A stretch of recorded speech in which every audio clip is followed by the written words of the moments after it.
ऐसे बहुत सारे प्रश्न थे जिन पर चर्चा करनी आवश्यक है, और जो निरंतर मुझे प्रश्न कुछ प्राप्त हो रहे थे, उन्हीं प्रश्नों के आधार पर हम इस वीडियो के माध्यम से चर्चा कर रहे हैं।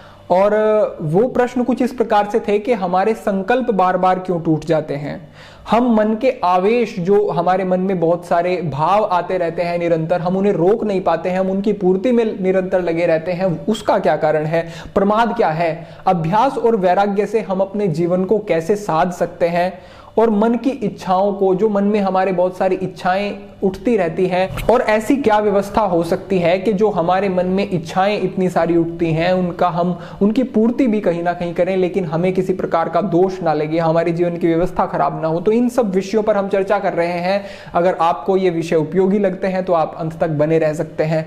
तो सबसे पहला विषय है कि संकल्प क्यों टूटते हैं। हम संकल्प करते हैं लेकिन फिर भी टूटते हैं। मैंने एक वीडियो डाला नववर्ष पे, उस वीडियो में मैंने आपसे प्रश्न किया था कि इस वर्ष को आप बीते वर्ष से बेहतर किस प्रकार से बना रहे हैं, क्या कुछ ऐसा कर रहे हैं कि हमारा जीवन निरंतर प्रगति की ओर बढ़े। तो बहुत सारे ऐसे बंधु थे जिन्होंने बहुत सारे संकल्प लिए। हम ब्रह्मचारी रहना चाहते हैं, हम ब्रह्मचर्य में पूरा स्थित रहना चाहते हैं, हम अपने लक्ष्य को प्राप्त करना चाहते हैं, हम पढ़ाई में बहुत अच्छा करना चाहते हैं, हम अमुक कोई नौकरी है जिसको प्राप्त करना चाहते हैं, सरकारी नौकरी इत्यादि, या फिर हम अपने व्यवसाय में कुछ बेहतर करना चाहते हैं, हम अपनी एकाग्रता को बिल्कुल भी भंग नहीं होने देंगे, इत्यादि इत्यादि। और उन प्रश्नों में से बहुत सारे ऐसे बंधु भी हैं जिन्होंने वापस मुझे इंस्टाग्राम के माध्यम से, अन्य माध्यमों से संपर्क किया और कहा कि हम अपने संकल्प को तोड़ चुके हैं अब से पहले। यानी कि हमने जो संकल्प अभी किया था 5 दिन हम उसे निभा नहीं सके। हमने ये कोशिश की, संकल्प किया कि हम पूरा वर्ष निभाएंगे और 5 दिन भी हम उस संकल्प के साथ नहीं रह सके। ये कारण क्या है?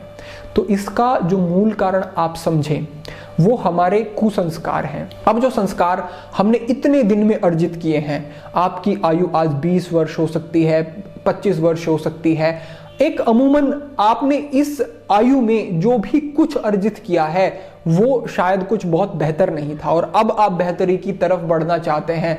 तो वो जो इतने लंबे समय के संस्कार हैं, क्या आपको वो पीछे नहीं खींचेंगे? क्या उन चीजों की याद नहीं आएगी? इसीलिए तो महर्षि ने कहा है कि चित्त की भूमियां होती हैं, चित्त की भूमियां हैं। अब इसमें जो विकसित भूमि में पहुंच जाता है, क्षिप्त, मूढ़, विक्षिप्त, एकाग्र और निरुद्ध, ये भूमियां होती हैं 5। इनमें जो ऊंची अवस्था में पहुंच जाता है वो फिर वापस नहीं आता। लेकिन जो शुरू की 3 भूमियां होती हैं, उनमें जब तक आप हैं तब तक आपका पतन होना संभव है।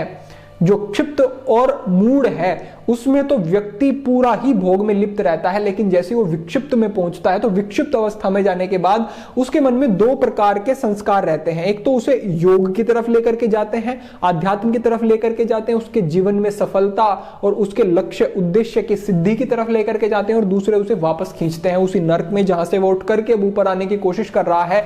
तो ये दोनों भाव साथ में लगे रहते हैं। तो इनसे ऊपर बढ़ना होता है एक साधक को। इनसे ऊपर बढ़ने का क्या उपाय हो सकता है? तो एक बात आप बड़ी बारीकी से समझें कि आप कोई भी भोग में लिप्त होते हैं, किसी का ब्रह्मचर्य खंडित हो रहा है, कोई नशे की आदतों में लिप्त है, वो उसकी तरफ वापस जा रहा है, कोई स्त्री आकर्षण में, कोई स्त्री पुरुष आकर्षण में है, या फिर आप सोशल मीडिया के बहुत ज्यादा एडिक्ट हो गए हैं, उस पे आप समय अपना खराब कर रहे हैं। तो उस समय अवधि में जो आपने अभी भोग किया, जो पुनः भोग की इच्छा होगी, उसके बीच में एक अंतराल होता है। उस अंतराल को ही हमें ठीक प्रकार से प्रयोग करना होता है, और उसको अगर हमने सही से प्रयोग कर लिया तो दोबारा जो आवेश, जो वो आवेग आने वाला था हमारे मन में, वो फिर हमें प्रभावित उस स्तर पे नहीं कर पाएगा। मैं ऐसा नहीं कहूंगा कि आपने अपने जीवन को आज से व्यवस्थित किया और आप कल से ही उसके परिणाम पूर्ण सकारात्मक देख सकते हैं, लेकिन कहीं ना कहीं थोड़ा प्रभाव होता है, क्योंकि ये जो सब चीजें हैं ये हमारे दिमाग के एक पैटर्न पे काम करती हैं। ये जो चीजें हैं वो संस्कार पे काम करती है, स्मृति पे काम करती है। यानी कि हमने जो अभी देखा वो हमारे शरीर पर, हमारे मन पर उसका शायद अभी प्रभाव नहीं पड़ा, लेकिन उसका प्रभाव हमारे जीवन पे आगे पड़ने की बड़ी संभावना है। आप जो भी कुछ आज कर रहे हैं, देख रहे हैं, सीख रहे हैं, आपके अंदर इतनी सारी वासनाएं या फिर आपके अंदर इतने सारे विचार, अच्छे बुरे सब तरीके के आते हैं, वो कहां से आ रहे हैं? वो आज के नहीं है, वो बहुत पहले से इकट्ठे हो रहे हैं, स्मृति बन रही है। वो फिर याद आपको दोबारा दोबारा आ रही है और आपको परेशान कर रही है। यही क्रम होता है, इसी को बदलना होता है। ये कैसे बदलेगा?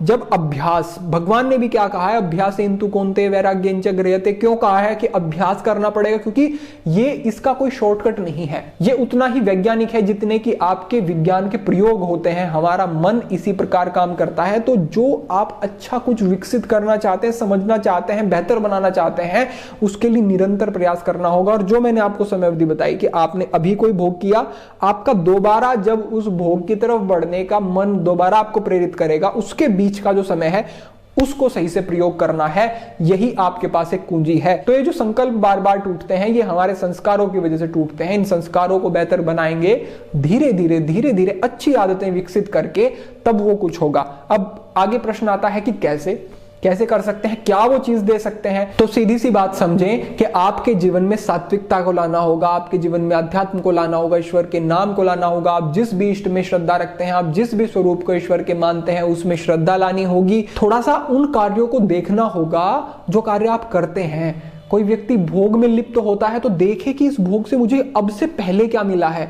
मुझे अब क्या मिल रहा है, और भविष्य में भी मुझे इससे क्या मिल सकता है। क्योंकि अब तक मुझे इससे एक अच्छी अनुभूति नहीं हुई है, तो मैं भविष्य में ही क्या अपेक्षा कर सकता हूं कि मुझे कुछ बेहतर मिलेगा। ये चीज बड़ी बारीकी की सोचने की है। इसीलिए महर्षि ने योग दर्शन में कहा है कि शोचात स्वांग जुगुत्सा पर संसर्ग के।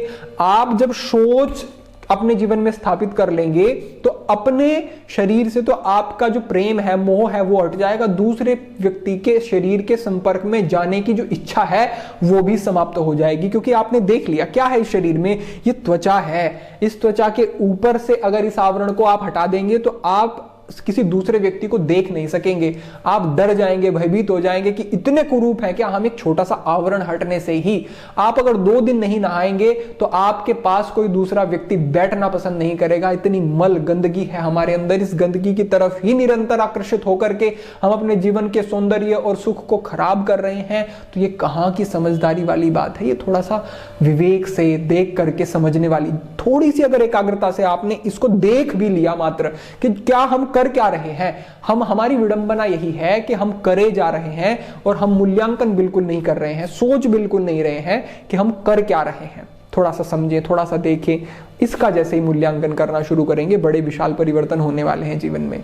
अब फिर थोड़ा सा और आगे अगर मैं बढ़ता हूं तो प्रमाद के विषय में था। तो प्रमाद क्या है? प्रमाद यही है कि आपको बोध भी होता है कि मेरे लिए उचित अनुचित क्या है, सही गलत क्या है। आपको उस बोध के लिए किसी दूसरे व्यक्ति की आवश्यकता नहीं है, आपकी अंत प्रेरणा उसके लिए पर्याप्त है। मैं आपसे अगर सत्य कहूं तो आपको शायद मुझे सुनने की भी आवश्यकता नहीं, आपको किसी दूसरे अन्य व्यक्ति को भी सुनने की आवश्यकता नहीं। आप अगर अपनी अंतर आत्मा की आवाज को ही ठीक प्रकार से सुनना शुरू कर दें तो आपकी अधिकांश समस्याओं और प्रश्नों के उत्तर आपको मिल जाएंगे। कारण क्या है? क्योंकि उस ईश्वर का अंश हमारे अंदर विद्यमान है। जब आप कुछ भी कार्य करते हैं तो अंदर से एक प्रेरणा जरूर आती है। जब एक चोर चोरी करता है पहली बार तो अंदर से प्रेरणा आती है कि ये कार्य उचित नहीं है, इसे मत करो। लेकिन जैसे ही वो उस आवाज को वो दरकिनार करके आगे बढ़ जाता है तो फिर से वो आ सकती है, दूसरी बार भी, तीसरी बार आ सकती है, लेकिन चौथी, पांचवी, छठी, 10वीं बार जैसे करता है तो आवाज आनी बंद हो जाती है। यानी कि आपने अपनी आत्मा का दमन कर दिया, उसको मार दिया, उसको दबा दिया कहीं ना कहीं। तो अब आपकी जो वो प्रेरणा है, अंत प्रेरणा है, वो सुझाव नहीं देगी और आपका जीवन शायद उस दिशा में नहीं जा सकेगा जिस दिशा में जाना चाहिए। तो ये बड़ी समझने वाली बात है कि अंत प्रेरणा की आवाज को समझना है। प्रमाद वही है कि अंत प्रेरणा जो हमें हमारी बता रही है, हम उसको न मानते हुए, गलत पता होते हुए भी कि ये गलत है, उसकी तरफ बढ़ रहे हैं। तो ये आप समझ लें कि प्रमाद है, क्योंकि जो आपको पता है उसकी तरफ न बढ़ते हुए आप फिर भी गलत का चुनाव करते हैं, तो ये प्रमाद है। तो फिर आगे एक प्रश्न था कि मन बलवान है, इससे कैसे जीता जा सकता है? तो इसका सीधा सा उत्तर यही है कि मन को आप दबा नहीं सकते। मन को दबाने की जब भी कोशिश करेंगे तो मन और उग्र और तीव्र वेग के साथ आकर के आपके सामने खड़ा हो जाएगा। मन को आपको सही दिशा देनी पड़ेगी। कितने ही शास्त्रों में, कितने ही विद्वानों ने बार बार बताया है कि मन को दिशा ही दी जा सकती है। अब दिशा क्या है? 2 तरीके की दिशा हो सकती है, एक तो परमात्मा की ओर आकर्षित और एक भौतिक लक्ष्य की ओर आकर्षित। सबसे पहले तो मैं कहूंगा कि सर्वश्रेष्ठ तो वही है कि आप अपने मन को आध्यात्म में, ईश्वर में लगाएं। और अगर वहां पर भी आप प्रारंभिक समय में उतनी एकाग्रता प्राप्त नहीं कर पा रहे हैं तो सृजनात्मक चीजों में लगाएं, क्रिएटिविटी में लगाएं, अपने आप से कुछ विकसित करने की कोशिश करें, कुछ बनाने की, कुछ सृजनात्मकता, आपके विचारों में कुछ नवीनता।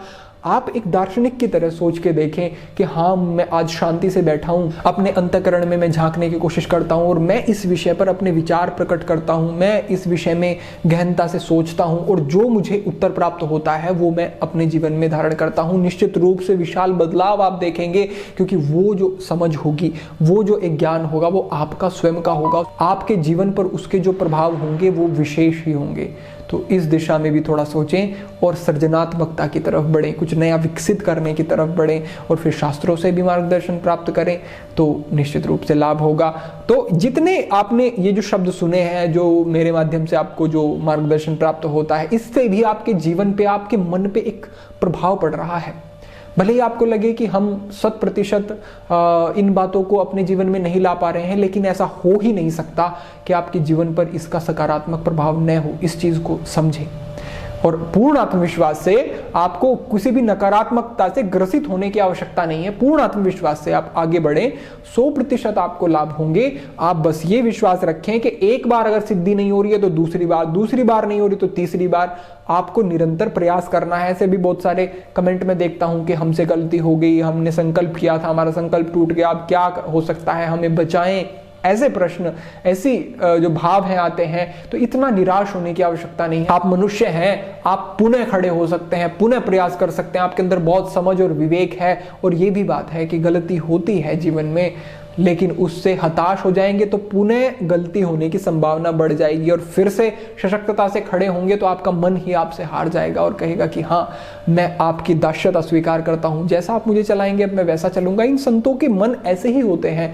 इनका मन इनका विरोधी कभी नहीं होता। इनका मन सारथी की तरह इनके जीवन के रथ को सही दिशा में लेकर के जाता है। ऐसा मन हमें विकसित कर लिया हमने और बना लिया अपने मन को ऐसा, तो बहुत सुंदर परिवर्तन हो सकते हैं। तो इन सब बातों को जीवन में धारण करें, अभ्यास और वैराग्य को समझें। अभ्यास, निरंतर प्रयास करते रहना किसी चीज़ का, और वैराग्य इन सब भोग और जो भी आपकी आदतें, जिन चीज़ों को छोड़ना चाहते हैं, उन चीज़ों को गहराई से देखना। मात्र देखने से आपको उत्तर मिलने शुरू हो जाएंगे और विशेष परिवर्तन होने शुरू हो जाएंगे। तो आपके लिए ये मेरा आज यही मार्गदर्शन है कि इन चीज़ों की तरफ ध्यान दें। जो समय मिलता है, एक बार जो आप भोग की तरफ बढ़े और दूसरी बार आपका मन जब आपको उस तरफ खींचेगा, उस बीच का जो समय है उसको सही से प्रयोग करते हुए आप अपने जीवन को दिशा दे सकते हैं, बहुत कुछ बदलाव ला सकते हैं। इन बातों को बड़ी ही संजीदगी से अपने जीवन में लेके आएं। हम निरंतर इसी दिशा में अपने जीवन को सुंदर और सुंदर बनाने के लिए प्रयास करते रहेंगे। आप सभी के लिए पुनः मंगल कामना। आज के लिए इतना ही।